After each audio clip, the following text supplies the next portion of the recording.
Hello, Dr. Garver. This is Team 4, and we conducted a market research analysis on what marketing and logistics students look for in a potential career.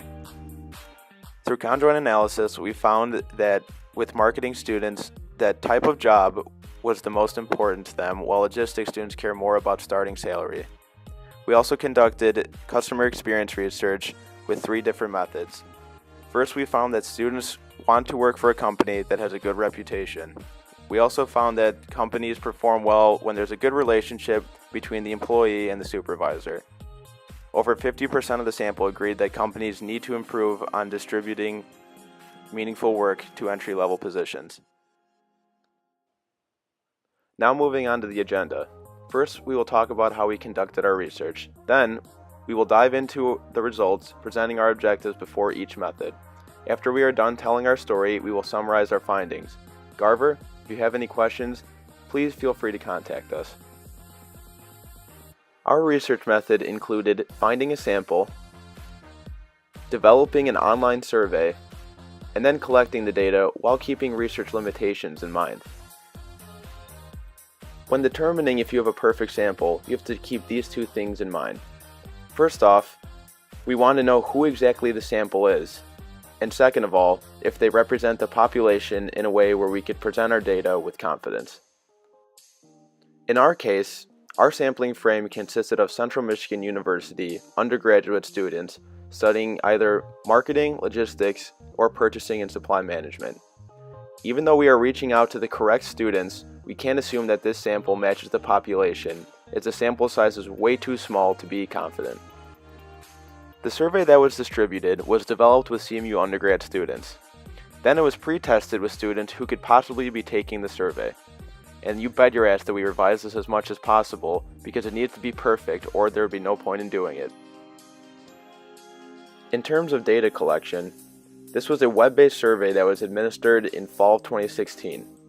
Students were incentivized to take the survey to the best of their ability with extra credit. When conducting market research, there will always be some limitations. First off, like we stated earlier, the sample size was not large enough to give us a high confidence. Second of all, to obtain conjoint analysis data, it takes the respondents a long amount of time, as well as a lot of critical thinking and effort, which could lead to survey fatigue. And lastly, some of the students may not have had a lot of professional experience, which would lead to limited knowledge. We will now begin discussing our results. First, starting with conjoint analysis. Here are our objectives. We want to find out how these students made their choices, what attributes are most and least important, and where the levels fall compared to one another. In our data collection, we were able to segment our sample into 2 different categories, one being logistics students and the other being marketing students. I will begin with marketing students. As the graph shows, marketing students believe that the type of job is the most important factor in a potential career. Salary, culture fit, and the distance from their families are all closely interchangeable. Students believe that location and environment of the firm are least important. First, let's take a look at type of job, which students found to be the most important to them. There's quite a big discrepancy, as consulting has a substantially larger level of preference compared to market research, retail, and sales. Moving on to salary, I don't know what moron would ever want to get paid less money. This is why $60,000 has such a higher preference level than the lower options. Even though salary wasn't the most important, it is still a very large determinant when marketing students are given a few different job options. The preference levels for culture fit are the same distance away from 0, which is due to the nature of conjoint analysis. This is because other attributes are important to students other than culture fit when comparing to each other. Regardless, it is evident that marketing students need to fit in with the culture of a company, or they will not consider it when choosing a career. There's one cliche saying that definitely holds true here, and that is family is everything.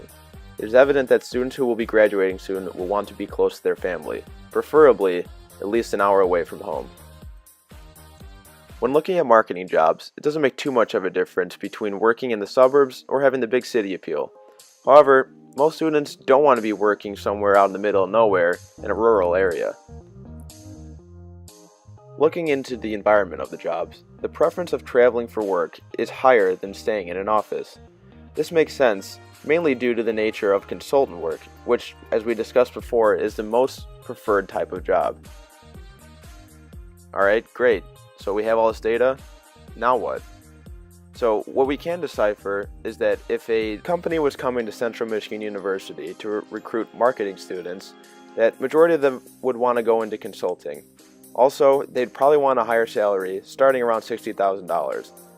I know that probably isn't the most attainable, but that is what's desired. Also, students would want to be closer to home. But with that being said, home could be anywhere, as students come from all around Michigan, including out of state. If I were to make a suggestion, it would be that if a firm came in to recruit Central Michigan marketing students, that their location of the job would be located in either southeast or southwest Michigan, as that's where majority of Central Michigan students would be coming from. Now if you are still awake, here's what we found on logistics careers. Unlike marketing students, it appears that logistics students are a bunch of greedy bastards who only care about money, which is why salary is the most important attribute to them. Logistics students also believe that the culture of the company is important. Distance from family, location, and type of job are all about the same level of importance, with environment of the firm being the least. There is an even larger difference in salary preference for logistics students than marketing students. Thus, the label of greedy bastards, and definitely wanting to get that money. Other than wanting to get paid a lot, logistics students do care about how they fit in with the culture of a company, and if they don't, it looks like that they will not be wanting to work for that company. In terms of family distance, just like marketing students, logistics students need to be close to their family or else they will be unhappy with their job. Being within at least an hour of your family looks like it could be a deal breaker. For location, it was interesting to find that logistics students prefer working in the suburbs over a big city. Usually jobs in logistics such as freight or customer sales would be located in a big city, but there are also some sides of logistics, such as operations, which offer jobs in suburban areas.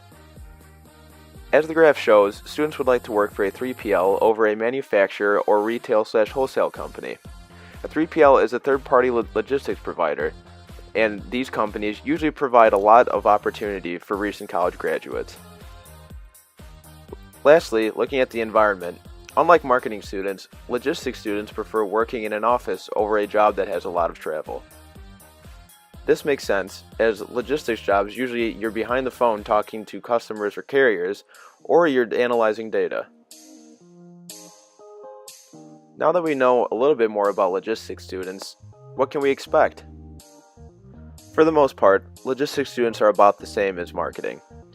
They want a high-paying job, over $60,000, that fit in with the company culture, are at least an hour away from home, and that have an office role in a 3PL company. Companies who can provide something close to that description should probably recruit Central Michigan logistics students. Switching gears, we're now going to discuss maximum difference scaling, which we all know you love and hold near and dear to your heart. The objective is to find what is most and least important to students. In this case, we are going to compare what students who are looking for internships find most and least important with what students looking for full-time jobs find most and least important. As you see on this graph, there's a three-way tie with culture fit, advancement, and atmosphere with what potential interns find most important. Size and dress code are the least important, coming in with 0 on the scale. The range for full-time students is a lot greater than for interns. Full-time students believe that advancement in the company is the most important attribute. Students looking for full-time also believe that the dress code is the least important attribute, as well as social activities outside of work. From left to right, the difference of attribute importance between students looking for internships and full-time positions are increasing. The largest difference is in whether or not the work aligns with their desired major. As we saw from the individual graphs, both believe that dress code is not an important factor in a future career. This is what firms should mostly focus on when they're either trying to hire an intern or somebody for a full-time position. What we can tell from this is that interns care a little bit more about the company that they'll be working for, obviously, because they'll be new to it. They want to see how they fit in with the culture, as well as how the atmosphere of the office is. Students who are close to graduating looking for full-time positions are mainly looking at advancement. This is because with culture fit and atmosphere, they kind of already have an idea of what to expect in the field that they're going into.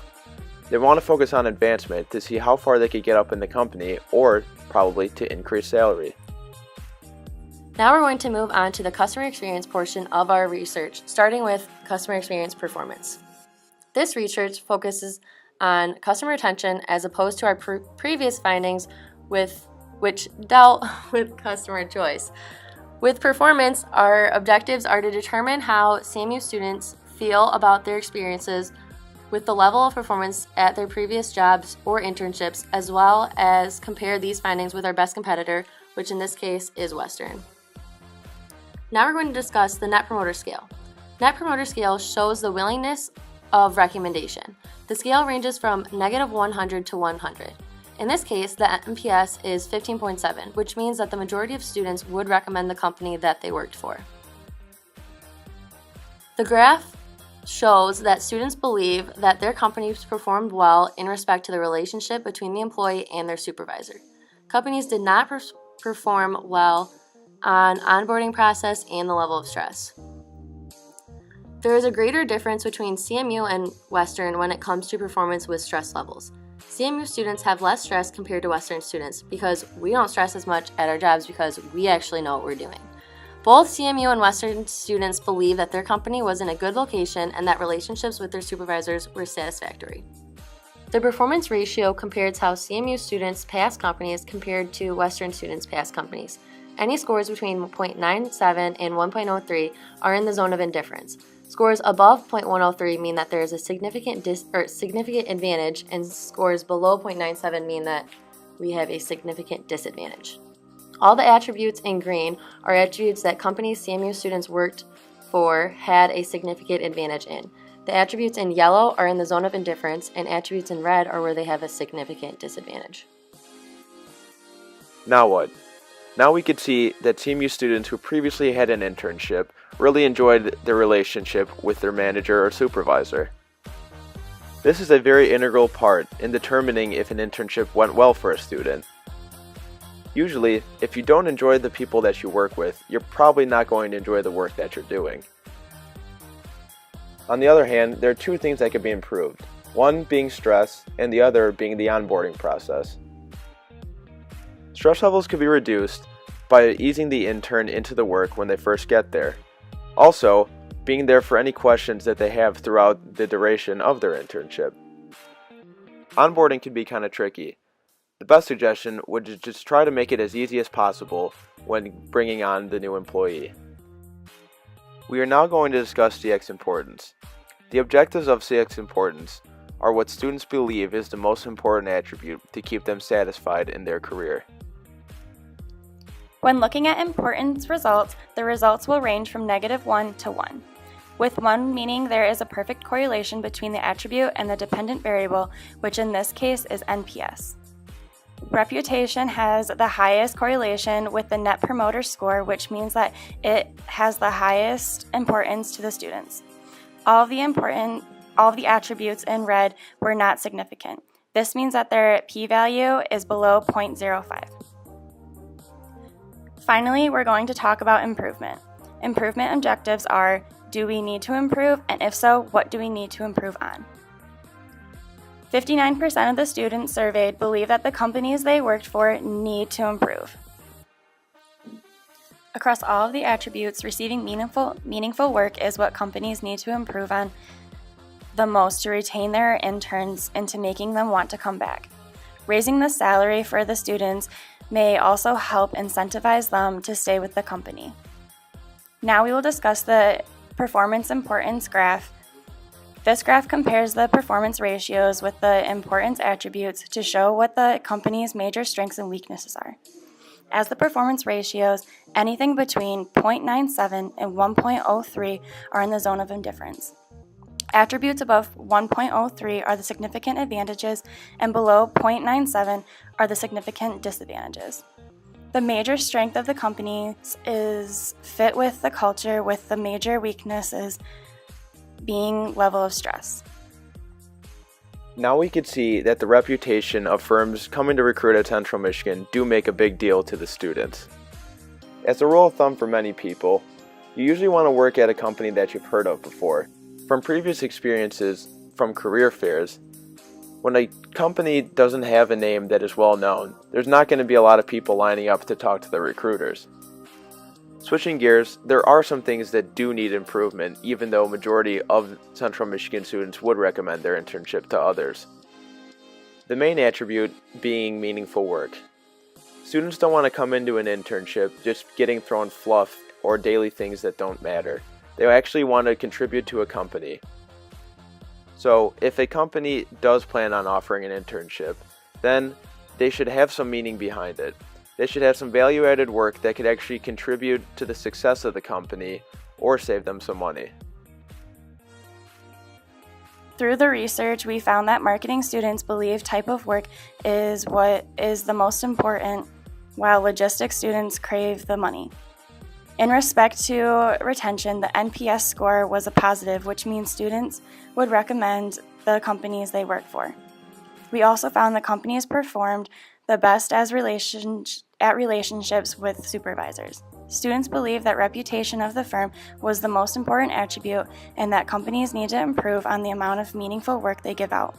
With respect to the performance importance graph, culture fit was a major strength with companies and level of stress is the major weakness. If you have any questions, don't hesitate to reach out to us. But really, it's winter break. Please don't call.